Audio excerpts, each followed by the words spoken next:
Sometimes we are just thirsty or too hot, but most often our insomnia is psychological. It is the mind's revenge for all the efforts that we have, largely unbeknownst to us, been making not to have certain thoughts in the day. We are being woken up by a need to think about something that we have carefully been ignoring, probably thanks to our work or our social and family commitments.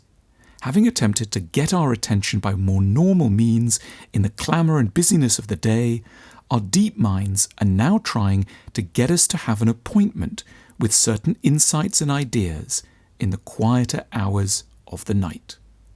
Our 3 a.m. awakenings are signs that we have repeatedly not been doing the sort of self-reflection we need to do in order to be at peace.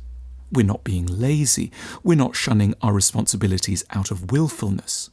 We're simply escaping, for very understandable reasons, from what are liable to be a range of difficult thoughts, perhaps about work, a relationship, or our childhoods.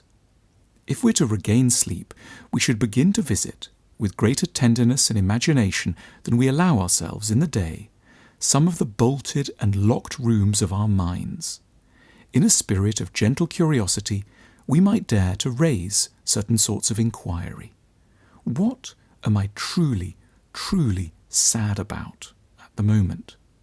Who has hurt me? What needs to change? What is the real grief beneath the surface anxiety? What is my gut telling me I need to know now and to do next? These can be uncomfortable questions, no doubt, but we can use the night to help us to face them. Everyone else is asleep. It matters a little less now that we think in conventional ways.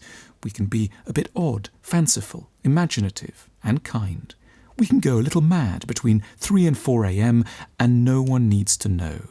We can write things down in a notebook and destroy the pages in the morning.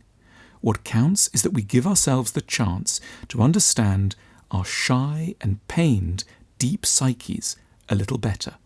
They've been crying out for our attention, and we have till now run away from our duty of care.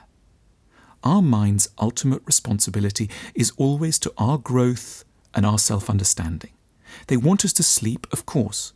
They understand as well as any expert that rest is important, but they have as a priority something even more important than energetic limbs, and that is psychological insight. They need us to have felt what needs to be felt, to have been angry where we are in a rage, to be sad where we are grief-stricken. They are irrepressibly driven to try to align our surfaces with our depths. They are trying to send us, as it were, to the school of night, not to be unkind, but so that we can catch up on some very key lessons about who we really are that we have, until now, been too distracted or squeamish to attend. We will sleep better once we begin to ask ourselves these questions on a regular basis.